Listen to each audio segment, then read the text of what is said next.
Greetings from the Dark Continent, Conscious Caracal here, or Adams Van Sale. And tonight we're going to be shining a light a little bit on the goings on down south, but we're going to be looking more at some big eternal ideas that might be echoing into the future.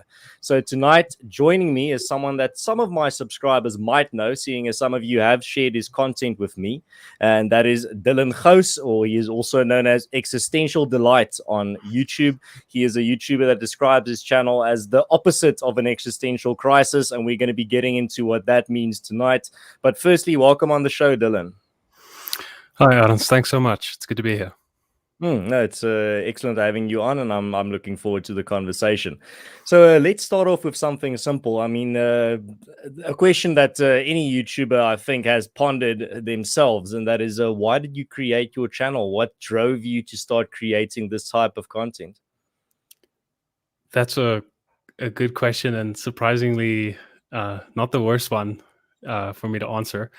So Existential Delight actually started back in, I think, 2015 or 2016. I'll have to go check on YouTube to make sure. But it started off as something else entirely. It was called Half Past Awkward. And I used to just upload little vlogs where I would just share my thoughts on topics. And I was an atheist at the time, which is actually relevant to eventually getting to Existential Delight, which I'll explain in a moment. But I was creating content, just little vlogs, which are all private now. You can't find any of them. Maybe I'll make one public, at some point. Critique yourself. Oh yeah, but it's hard to watch those, if I'm being honest. It's really hard to watch. But so I made these little vlogs, and then as time went on, I started developing an interest in philosophy, and I started reading more academic work. Up till that point, I'd pretty much just read fiction for most of my life. And then I started getting more interested in the deeper questions.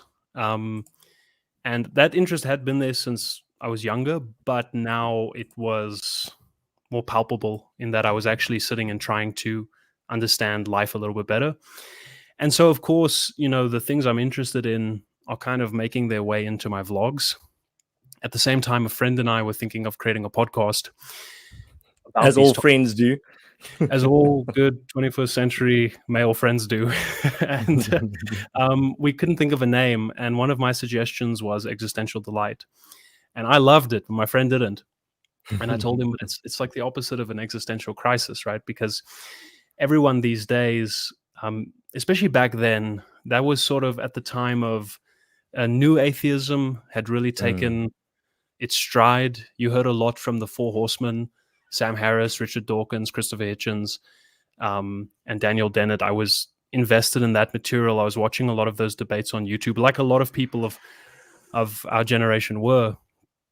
And something interesting happened, which is I noticed that as new atheism sort of became more popular, I also started to notice a lot of nihilism in the culture, where even simple memes were very different back in those days, but a lot more about suicide, a lot more about depression. And it just seemed like being in an existential crisis in the sense of being worried about being here on Earth, existing, experiencing life, that seemed to be looked at through a very negative lens. And so the whole point of the channel being an Existential Delight was me kind of trying to create the kind of content that if you watch it, you actually feel better about life. You actually feel better about your experience here. At the same time, I wasn't a Christian when Existential Delight started. And so my original content was very new agey, which was a lot of Alan Watts. I just wanted to say, yeah. And that was kind of my gateway into what you could call spirituality, spirituality without religion, but just sort of looking at life in a deeper way. At the same time, I'm reading philosophy. For the first time, I'm really being introduced to Plato's theory of, or Plato's idea of the cave and the implications of that analogy that life as we experience it are just shadows of a higher reality. And so Alan Watts kind of fit nicely into that. And Alan Watts is really great because if you feel guilty, he kind of just tells you don't have to feel guilty about guilt, because basically guilt is just a construction. which I don't agree with anymore. But back then, Mm. it was nice it was comforting back then. Mm. And so my content's very new agey. And then, I start getting into psychedelics and I start listening to a lot of Terence McKenna, and that starts taking a turn. Things get really strange to the point where I actually quit my job and I leave the country and I go to Cambodia alone. And the You channel go is on a still, spiritual journey. oh gosh, I hate to call it that, but I was kind of basic. I mean, if you'd asked me, do you believe in anything higher, I would have said, well, there might be, but I'm pretty much still an atheist. So looking Mm. back now, I see it was a kind of new age phase because I had that interest in Watson, but the idea of God was still very distant from me because basically what had happened. I'm trying to stick on topic, but I'll Yeah, just yeah. No, it's you're doing good. so the idea of God still seemed, the idea that there's an objective reality outside of me seemed still strange to me, because a lot of what psychedelics do to people is they can fool you into thinking that your subjective experience is all there is. So effectively, the what you observe and you as the observer are one. So there's no distinction between you and reality as you experience it. And of course, the implications of this are that, well, I am actually God. So there's nothing outside of me. Consciousness is the end all be all of everything. And you are consciousness. Hoo ha, that's the end of the story. Now, all that's left to do is enjoy this game that you're playing on yourself. Of course, I later came to see a lot of problems with that view. The main one being that it doesn't really adequately express or deal with the problem of suffering. Mm. Because if I'm just playing a game on myself, then that answer just didn't satisfy me when it comes to suffering. Now, of course, it's more nuanced than that, but that is just a brief overview. So I'm back in the country, and eventually I can explain this a little bit later, maybe, but eventually I find Christ. I realize Christianity is actually the fullness of truth, and I start reading the scriptures again for the first time since I was maybe a child, Mm. and reading them in a completely new way, much deeper appreciation for what I'm reading. And then I start attending 1 week a Protestant church, 1 week an Orthodox church, 1 week a Catholic church, and I'm reading church history. I'm reading the early church fathers. I'm trying to understand why there are so many different denominations. I'm trying to understand why there is the separation. Why did the French Huguenots have to leave Europe Mm. and come to, well, go around the Darkest of world? Africa. Why did some of them come here? Yeah. So I'm trying to get a better understanding of my religious worldview. And that's actually where it began. I think some guys begin in the cultural realm and they discover their cultural root. You could say their ancestral roots and their lineage going back. And that connects them and gives them a deeper sense of meaning. And eventually they then get to a point where their religion is confronted, their beliefs about the universe is confronted. And so you see a lot of these guys who begin with the cultural fascination and they end up religious. I kind of took the opposite, where I began with the religious fascination and then ended up taking my culture much more seriously and my ancestral history much more seriously. So to answer your question, That's why I joined YouTube and created a channel. that's why I joined YouTube and created a channel, because I have a massive big mouth and I love to talk. And I can go on and on and on. And YouTube's great for people that can do that. But seriously, it was initially I just had thoughts I wanted to share, and that's actually what I'm still doing. I'm just sharing thoughts. My interests have changed, but now the goal is just I try and make a video. Not all my videos are like this, but most of my videos, if you watch them, I want you to feel that life is more mysterious than you think. Life is more wonderful than you think. And G.K. Chesterton plays into that quite heavily. But yeah, that's an answer for All you. right. Before we continue, I just want to give the live chat section some love, and that's the first one. Sinead Crooks says, "Glad you came back." Now, obviously talking about you, Dylan. Dagbreker says good day, good evening. Goeiedag, Dagbreker. Kat says memory and idea. Cornelius Schenk says, why did you decide to leave Cambodia? It was many things. It's not just one answer, but basically I wanted to come back and study. And Cambodia's studying, how can I say it? It was very difficult for me at that time, given that I wasn't local, given that I didn't have the finances to actually begin studying. And studying actually suddenly became, it kind of felt like an imperative thing to do, like something I absolutely had to do. And Cambodia kind of seemed like it was in the way of that. And so I came back. I wasn't there for very long, though, but I then came back. Yeah. I see a Dagbreker says, I sense a like-minded seeker subscribed. Well, there's a +1 for you. So now that you mentioned Cambodia and your I call it a spiritual journey because that's what everyone that does that calls it unironically. I'm terrible with quotations, so I can't remember who said it. I think it was Scruton that lamented the fact that all these youth in England go on these spiritual treks to India and the Far East and everywhere to look for spiritual inspiration. They go to all these ancient temples and they go to all these ancient cultural sites. And the irony is they come from a country and from a continent where it's fraught with beautiful cathedrals, cultural buildings, monuments, inspirational stuff right under their noses. But they rather go trek halfway around the planet to go look for cultural inspiration while there's so much around them that they're just blind to see. Yeah, that's a really good point. And I mean, okay, so you can't have an interview with me without me talking about G.K. Chesterton. So in his book Orthodoxy, he says that he describes this guy leaving his home country of England, and as he's traveling, he goes off course, and he comes back home, but he doesn't know he's back home. He thinks he's in a new country. And as he gets there, he's sorry to interrupt you. Just to correct myself, that was, I think, what Scruton was referencing. And now that you're describing it, I think that's exactly what he was referencing. But please continue. Oh, it's quite likely that he was. So so he gets back home, but he doesn't realize that this is England. So for just a brief moment, he looks around. He's amazed at the buildings and the heritage and the cultures and the stories.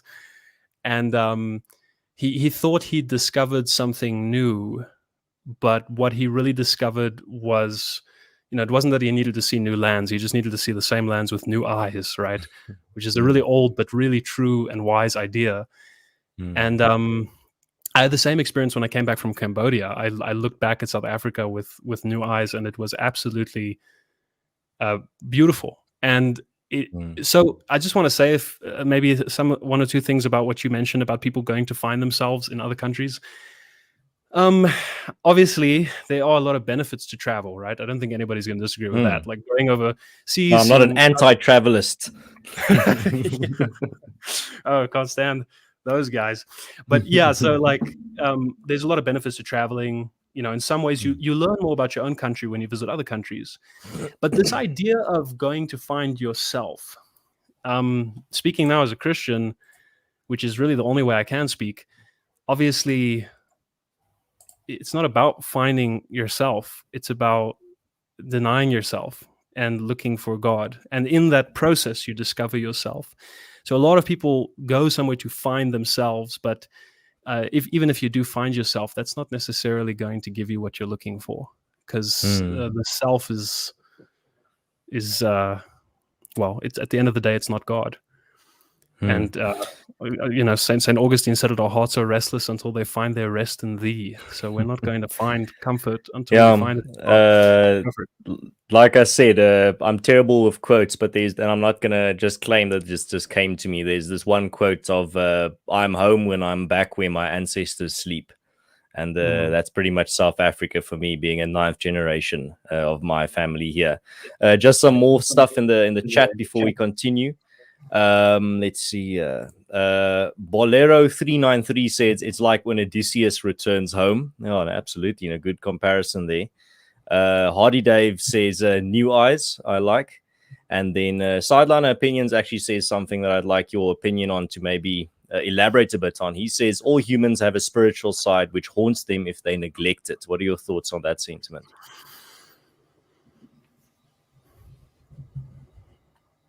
I think it's true. I think that there's a part of us that the modern world neglects or doesn't, or even represses, you might say. And a lot of the ways we do things today in the world, I don't think we give enough attention to our spiritual side, if you could put it that. I mean, I think of the human as we're bodies and souls, but we're like a body soul composite. So it's not that we're a body with a soul, that we're a soul with a body. It's kind of that's some Merleau-Ponty stuff there. Yeah, no, that's a whole different conversation about are you just a soul riding a meat bicycle, or are you something more than that? Exactly. That's a fascinating topic, but unfortunately, I think if we were to delve into that now, it's going to be the topic of the episode. We don't need to, but just to address this question, I think there's an absolutely. I agree with the comment that there is a spiritual side, and I think a lot of the time we neglect it, right? And you actually need to treat it just in the same way you would eat healthy and exercise to look after your body. You don't want to neglect your spiritual health, and the way you do that, I think, is in many ways quite personal. The way you figure out how you're going to address that longing, but I think it's something that needs to be done. So maybe while you were already on the topic of your religious journey, maybe just a specific focus on there. Where do you find yourself now? I mean, you described the physical aspects of it, of what you did from X to Y to Z.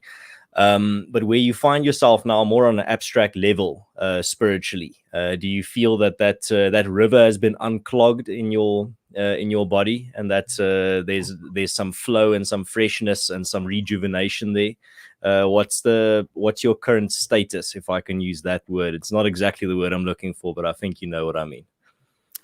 Yes. Well, this might lead to a deeper conversation, but I'm a Roman Catholic now. So I've actually become a Catholic. I converted, or I got confirmed into the church earlier this year from NG Kerk, Dutch Reformed as a child, to atheist in my teens, to New Age, to I don't really know what, to kind of searching and trying to understand church history and where the church comes from, to ultimately being convinced by the Catholic Church and the Catholic faith. Yeah. So to answer your question, I do experience a lot more. I don't want to say unclogging, because obviously part of the spiritual life is that it's kind of a perpetual unclogging. There's a process of sanctification, a process of trying to become more holy, and falling and getting up, and falling and getting up, and always we begin again, right? So I'd be very skeptical of myself if I said that I'm home free. There's always things that I'm working on, but yeah, it's not the one-way revolving door that Aldous Huxley describes. Yeah. Oh yeah. No, definitely not.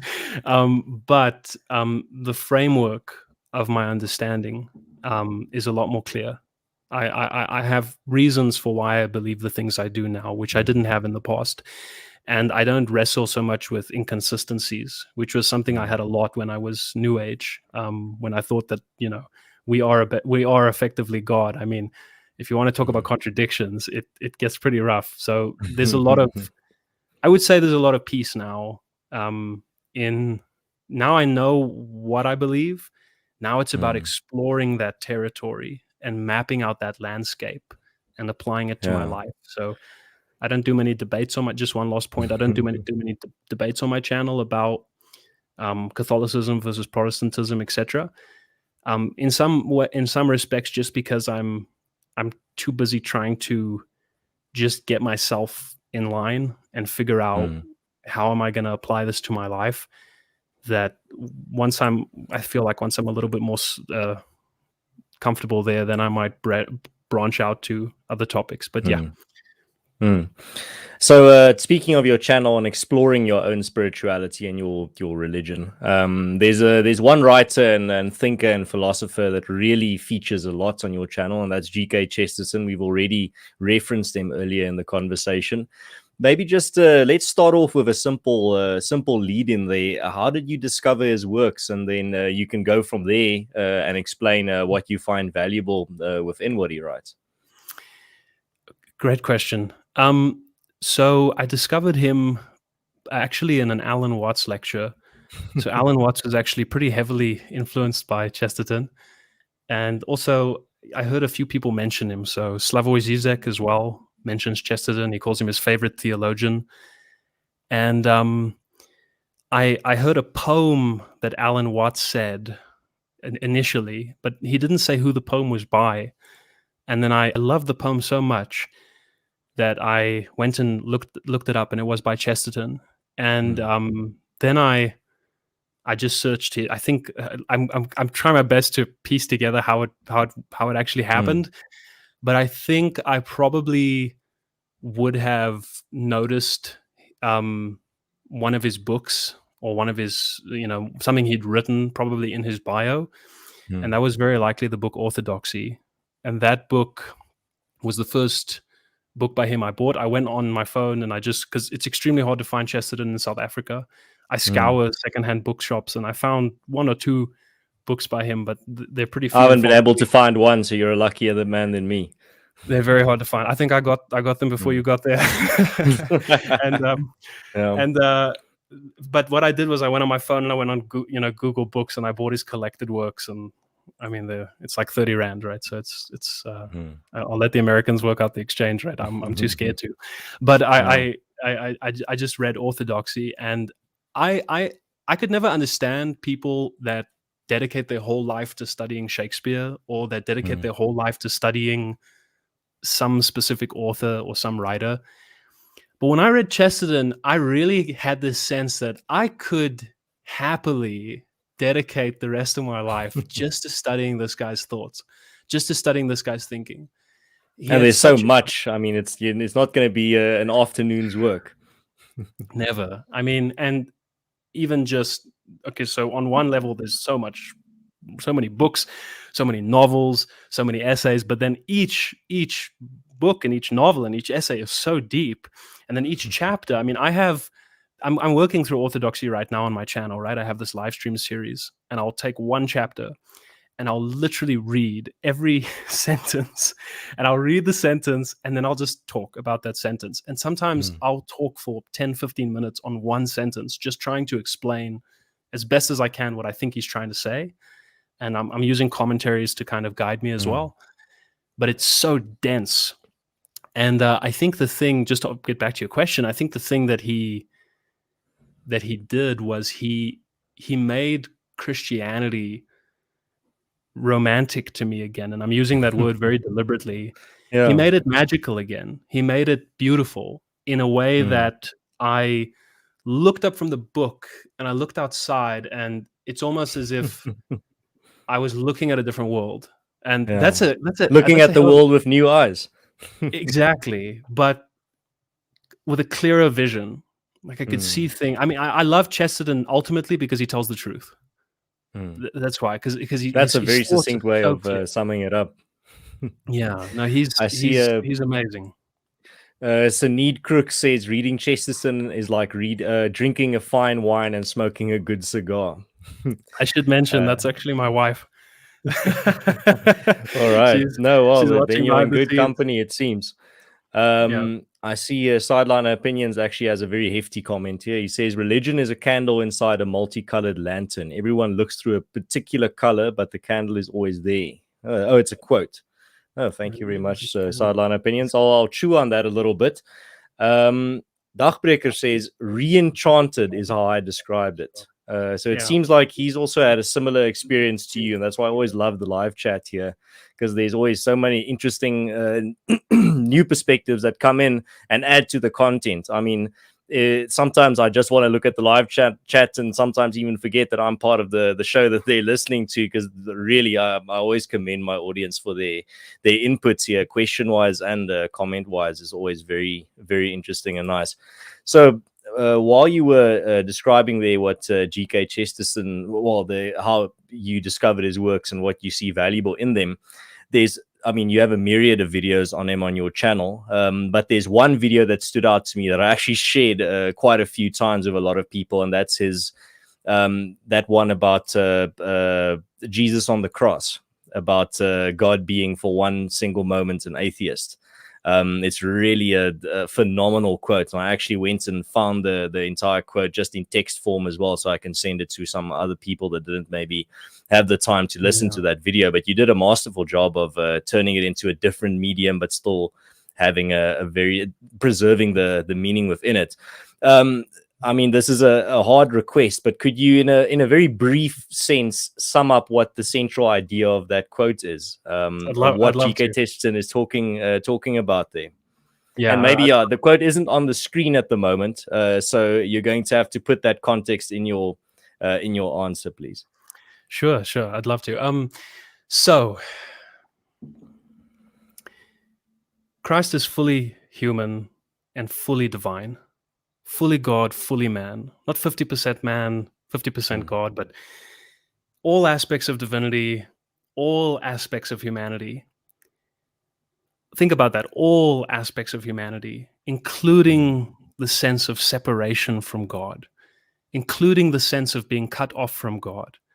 And so you find Christ on the cross looking up to heaven and experiencing a sense of separation from the eternal, as you or I or all of us at times do.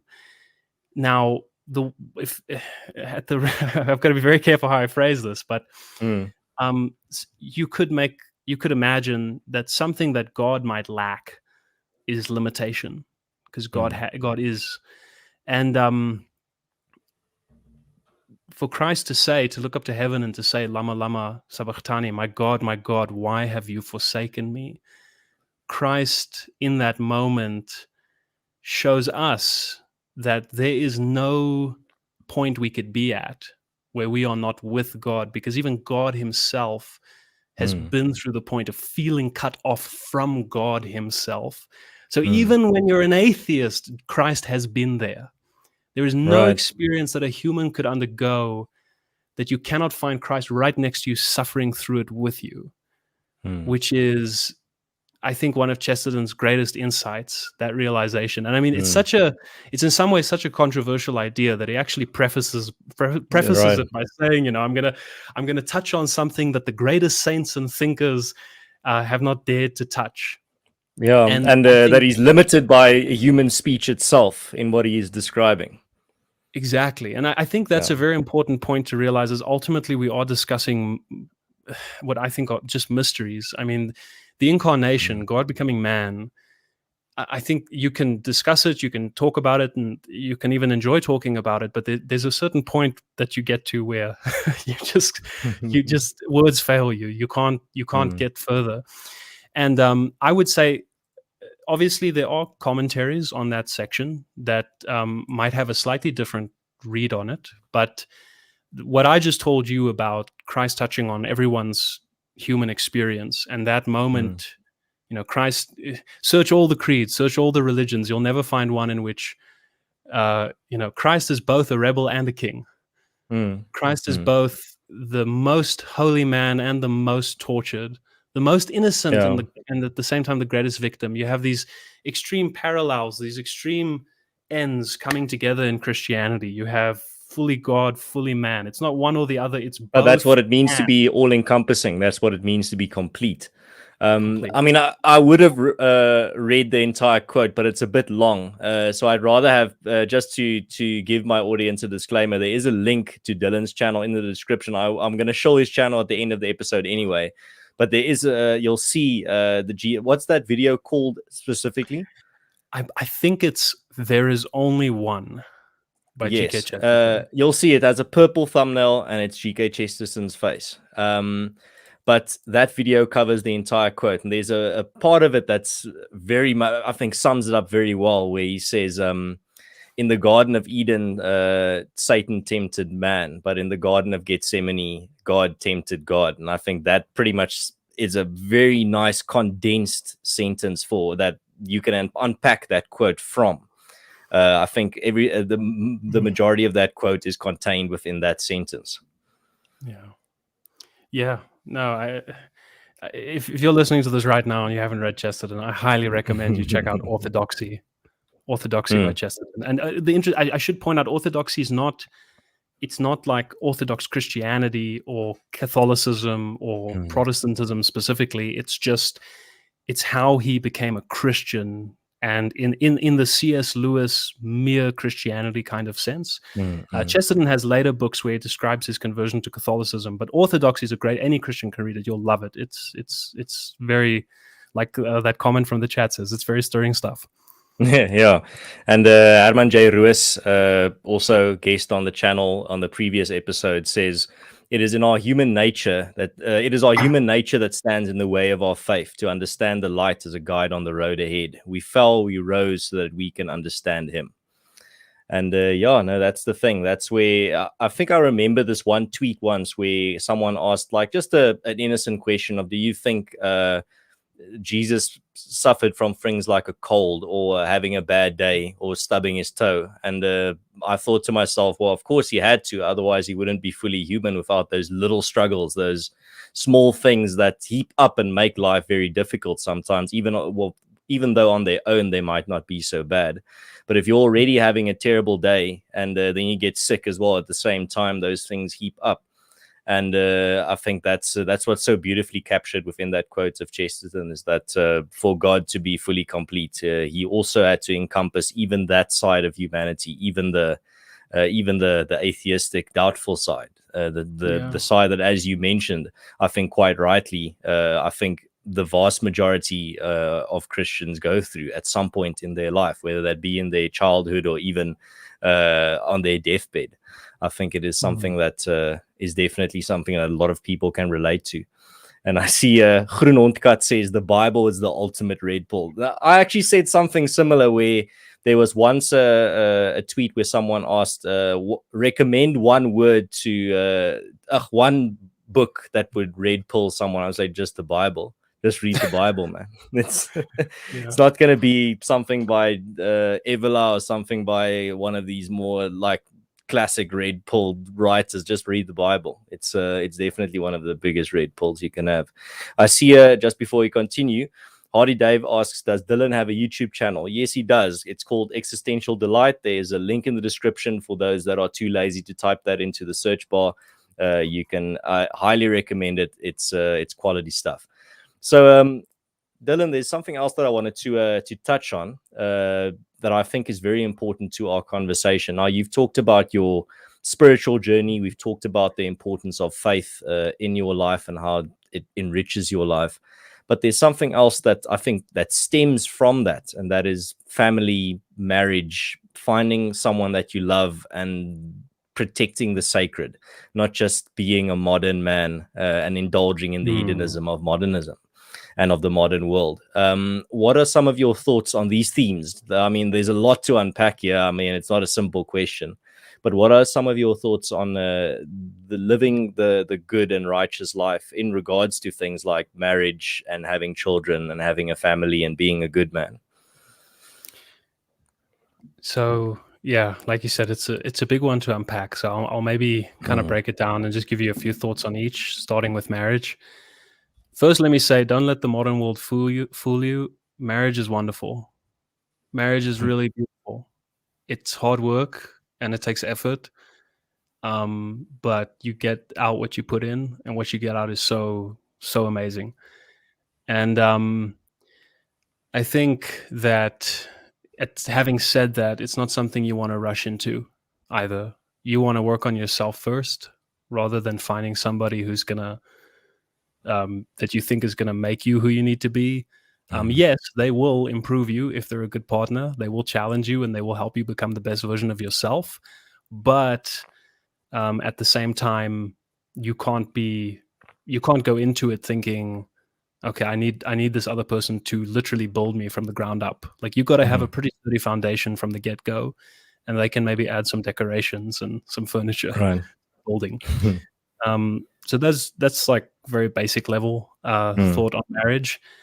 And then of course, marriage is, I mean, you literally become one flesh with another person, right? I mean, this is something that I think in the modern world we've kind of disconnected from. We think of it kind of almost metaphorically or symbolic. You become one flesh when you marry another person. It's like, no, you really become one in ways that don't really make sense to you until you're actually there. And people would ask me after I got married, does it feel different? And I would always say yes.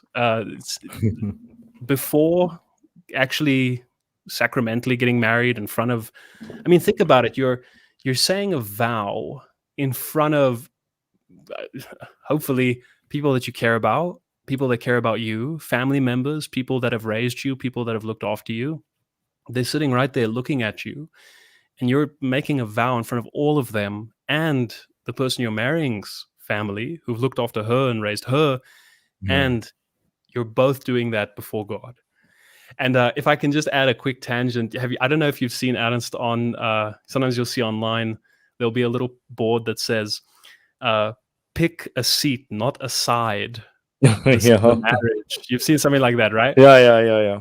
I said to my wife, people are sitting groom, bride, because there's symbolism to it. Before you're married, the two are separate. And then once the vow has been made, everybody comes together and the celebrations begin. So even in the way the crowd sits with the groom side and the bride side, there's a deliberate separation imposed so that that separation can be broken as the vow is made and afterwards. Right. So that's just a little rant there for you. Oh, no, But that's the sorry to interrupt you. That's just a quick thought there. That's the most fascinating thing, not just about all these rituals that cultures have and realizing all these little nuances to it, but you find that if you're rereading the Bible as an adult as well, you find these little things. You're like, wait, this makes, so this isn't just a story about X or Y. This is a story about A, B, and C. And that's the beautiful thing when you start thinking a little bit more about these things. And that's why this type of conversation where you're talking about the little symbolic reasons behind things within a marriage ceremony, for example, it's fascinating stuff. Yeah. And I would encourage all the gentlemen out here listening today to definitely get her parents' blessing before you actually ask her. Don't let that tradition die. Okay, I did it. It was terrifying, but you have to do it. It's essential, and it will die if we don't continue it, if we don't maintain it. And I see Rick Hearn says been married for 24 years. Well, congratulations, Rick. Well done. And I see a Walrus says 3 months married definitely feels different. Well, again, congratulations. Well done.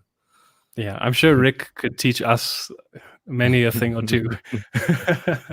But yeah, he's been married for a long time. Yeah, he knows. I think he knows it. It's not his first rodeo. He knows the ropes.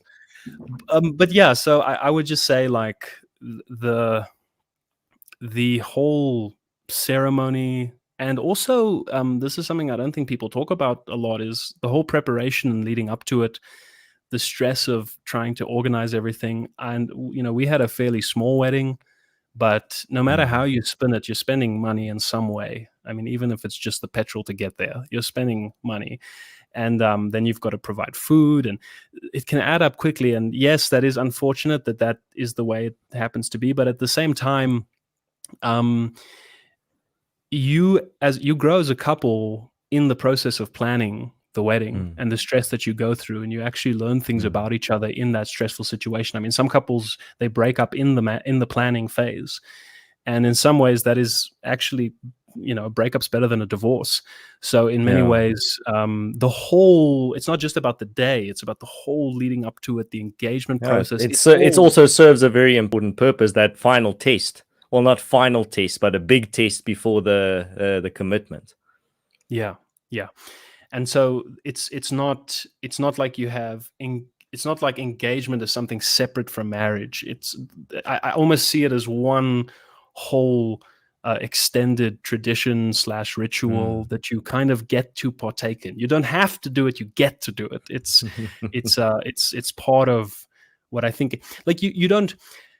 Okay, so people ask me a lot now, "Are you ready to be a father?" And I think in many ways you become a father by being a father. Like you learn what it means to be a father by being in that situation with a child. So it's not like I can read a book and learn what it's going to be, right? In the same way, being a husband, you can prepare, you can, but it's not a boyfriend with a ring. Like this is a very important point. It's another thing entirely. Once you actually become a husband, it's not just a It's the word next we use. level. Yeah, it is. It's the next level, and it's something else. In some ways, it's something else entirely. You're having an argument and you think to yourself, so let me put it this way. If you're having an argument with your girlfriend and you ask yourself, am I being the boyfriend she needs me to be right now? That Right. doesn't have nearly the same weight as, am I being the husband that my family needs right now? Right? You can just hear the weight of the word is much grander. It's much more, in some ways, Right. serious, but I would say in many ways much more sincere. It's a much more sincere commitment, and it is really a commitment. And just while we're on this topic, I think this is another topic, but I'll just mention one thing. Right. If you can just casually get divorced, then I don't think it's really marriage. I think it's just dating with paperwork. That might be controversial. I don't know. But if I can just walk out tomorrow, then I don't know if I'm really married, because marriage should be, well, we've got a disagreement, we've got an argument, we better sort this out because we're stuck together. There's no just walking out here like you would have with a boyfriend or a girlfriend. So you also have to reverence the tradition in the sense that you have to treat it with great respect, because You've made a sacred commitment. yes, it's not just you and her, it's you, her, the marriage, and God. Aristotle often talks about the transcendent third, right? So you've got one friend, another friend, and then you have the shared friendship between them that they both understand they need to maintain. In the same way with the marriage, you've got the two of you and then the marriage that you need to maintain. And you need to think about, like, is this good for my marriage? Is this going to help my marriage? What am I doing to maintain the marriage and to anticipate my partner's needs? And so it's really something you have to think about. It's not like you do it and you say, okay, great, now I can achievement unlocked, I can relax. Not at all. But yeah, those are just a few thoughts for you. And you mentioned you mentioned something earlier that I think is very interesting, a bit of symbolism with a marriage as well, is that I mean, when you truly love someone, I think we all have experienced that urge where you want to almost become one being. You want to become one with that person. And I mean, there's a process where that literally happens, and that's having a child. Your child is a a merger between you and your wife. It is it's nowhere else where you can get anything similar to that. I mean, there's a I can't remember who wrote it. He wrote about, for example, the act of sex as well. I mean, it's similar to merging with another person, but it's not a perfect merger. The perfect merger can only be through the creation of a child. And that's why I think that's why that symbolism within the marriage and all the rituals associated with it is so strong, is the fact that is going to lead to, that symbolism is going to form the foundation of the actual living being that you are going to create together, which will be the real genuine merger of two souls and two beings. It's very fascinating, not just fascinating, it's miraculous stuff. And it's very interesting to see how this is then portrayed within our symbolism and within our culture and within our religion as well, this creation of something new. And as you were mentioning the bride and the groom's obligation to each other, I remember an interaction on Twitter that I actually sent to my girlfriend as well. So the original tweet was this one woman that said, With everyone getting engaged and married over this weekend, I remember refusing to have the obey part in my wedding vows. Imagine obeying a man for what? Question mark. That's the end of the tweet. And my good friend and solid Christian Koketso Rizane responded and said, "But Sarah, the secret is that for all that it's worth, the man must first earn the privilege of the privilege by fulfilling his vows first. That's why the groom traditionally says his vows before the bride. In other words, a wife can't obey a husband who isn't husbanding like he vowed to." And I think that's, again, that symbolism within the ritual itself actually being having a correlation to the practice. That's such a great point, and I actually didn't know that about the groom saying the vows before the bride. That actually makes a lot of sense. I could perhaps just take what you just said, and that actually brings up the same topic we're discussing, but just an interesting point maybe is there's a lot of debate today in the modern world about the man being the head of the household, for example. And I could maybe just share one or two thoughts on that I think you might absolutely find go for it. Sure. So, my wife, God bless her, she often says, "Dylan, you are the head of the household, and I am the heart of the household." And men tend to be very logical, sometimes to a fault, and women sometimes tend to be very emotional, sometimes to a fault. And we almost operate from different perspectives. And I think you just need to speak to any married man or woman who's been married for a little bit of time, and they'll tell you that that's often the case. And an example of that would be that your wife comes or your girlfriend comes and she tells you about a problem she's going through, and as a man, you almost immediately want to begin solving the issue and saying, "Well, stop talking." We've had that conversation many times, me and my girlfriend. Right, I'm like, so, well, here's a solution. No, but I don't want a solution. yeah. Give me the next problem to solve. Yeah. So it's like, okay, well, stop talking to this person. They're clearly bad for you.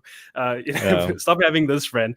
And they don't want that. They don't want that almost bombastic logicality. They just want you to listen. And which is why, by the way, some great relationship advice for all the guys out there is, before you give advice, always ask your partner, do you want me to give you advice, or do you just want me to listen? Yeah. Trust me, that's a great question to ask. Okay, so why am I bringing this up? Well, my mission is to get my wife and, God willing, my children to heaven. That's my mission in life. I need to get them to heaven. And that begins by me setting the example. If I'm not praying, I can't expect my kids to pray. If I'm not going to church, how are they going to get there, right? On the most basic level, I have to hold myself to the same standard I want to see in them. I can't make an exception of myself. So that's my mission. My mission is to get them to heaven. Now, if your wife knows that, that means that my husband's mission is to help me. So if he's operating from that place, and like your friend said, if he's husbanding correctly, then what is submission? Submission is assenting to the mission. Submission. I assent to the mission. What is the mission? To look after you, to be willing to die for you, as Christ died for the church. And it's in that framework and that understanding that we see that being the head of the household doesn't mean you're some sort of dictator walking around telling everybody what to do. And no, it's you got to work for that title, because if she's your crown, then you've got to freaking make sure your neck muscles are strong enough to hold it up. That's a weird. And you better be a king. Yeah, and a king is only a full king when he has a queen. And the king elevates the beauty of the queen elevates the beauty of the king. And it's a mutual mission. And the king's mission is always to, at the end of the day, to help the queen. This is also why I think it's important that we continue to refer to countries as in the feminine by saying her, because we should be willing to fight for her. It's the same idea.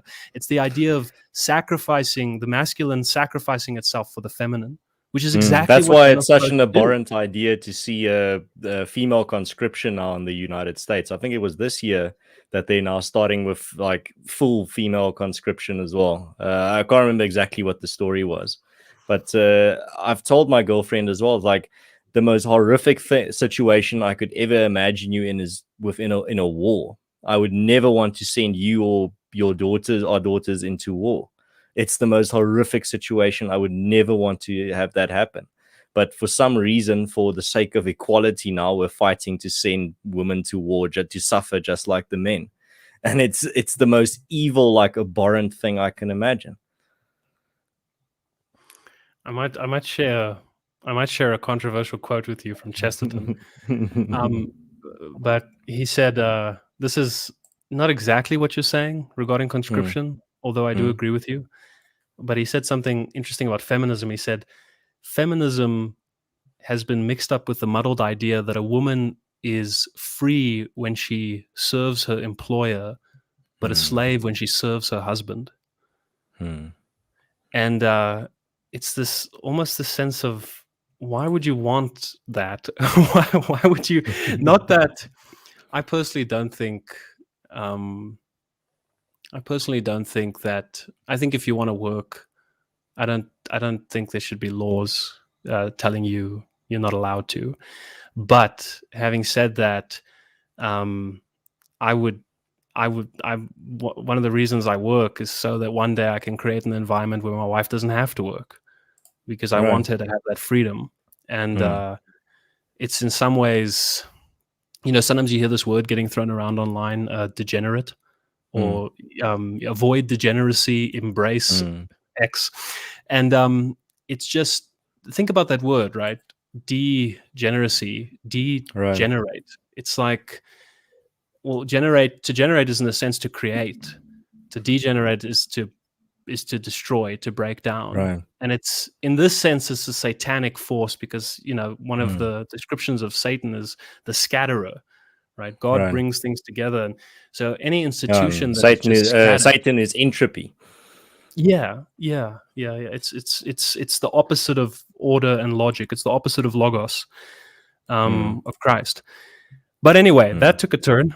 But no, I think it's good content. I'm enjoying it thoroughly. And that's the thing that I think is what I find interesting about, for example, the argument surrounding the differences between men and women. It doesn't matter whether you approach it through an evolutionary or a religious perspective.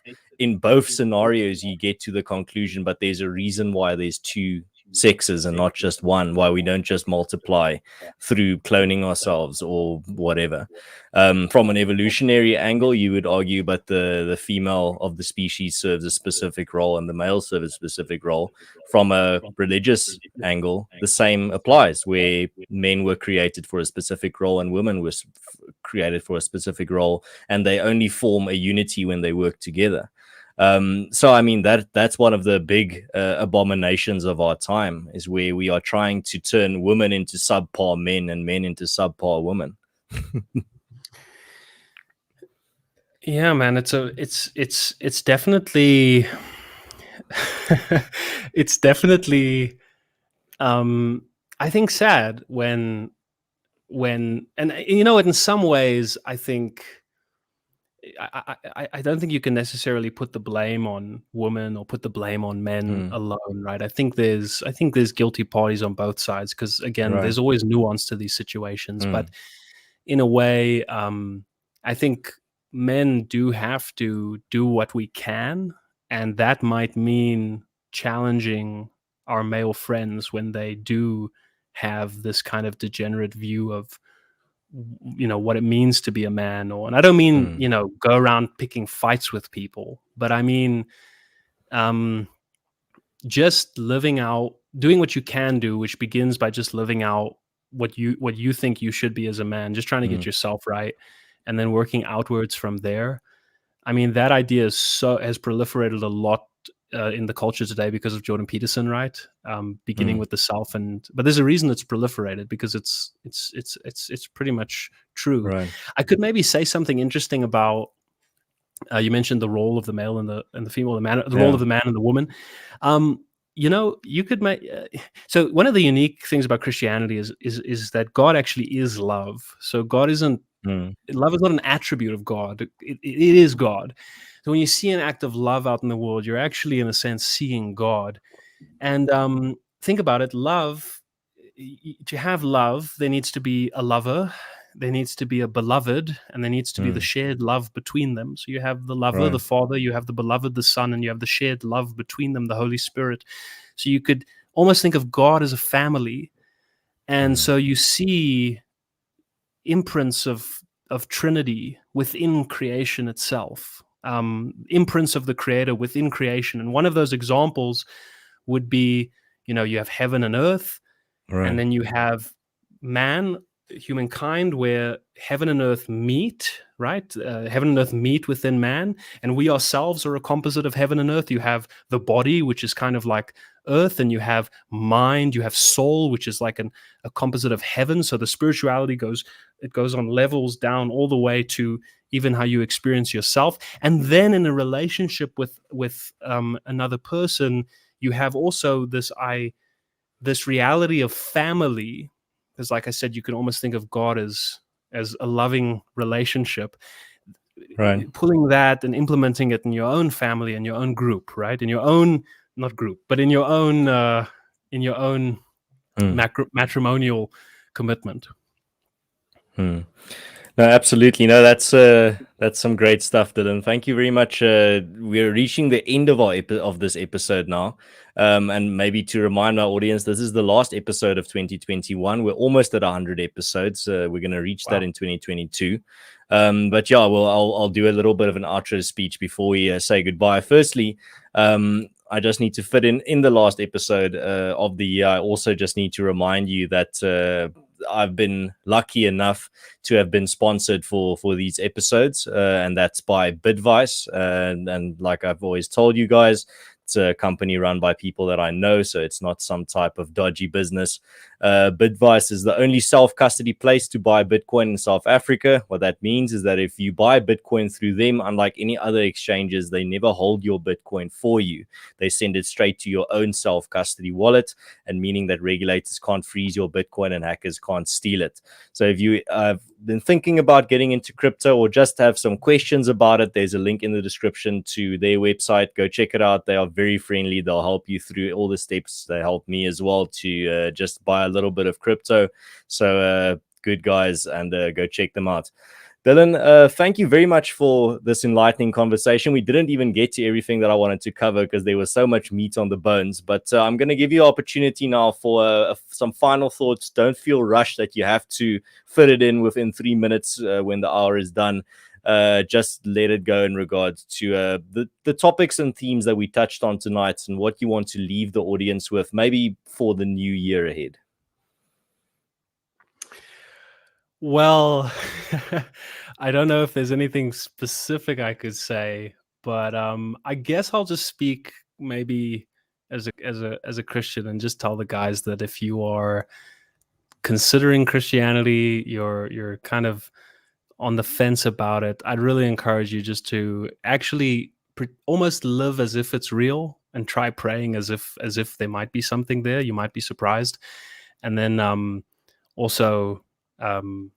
Just I'd encourage everyone, including myself, to try and live out this example that we want to Mm, see in the modern world.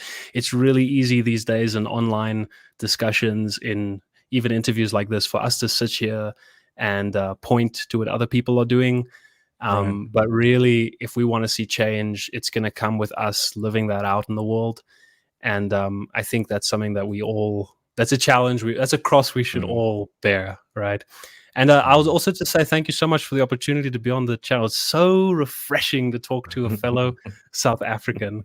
Mm, I love it. It's thanks very much for having me on, Adam. So I really appreciate it. And I like the work you're mm. doing. I've been watching your content as well, so I'll also be watching more and more of that. But yeah, just thank you so much. No, thank you very much for your time, Dylan. It was an excellent episode, and we already have requests for a part 2, and we'll definitely make a plan in the new year, I reckon. Yeah. Thank you, firstly, Oh, I see. Before I forget, Bolero393 gave a $5 super sticker. Thank you very much. I really appreciate it.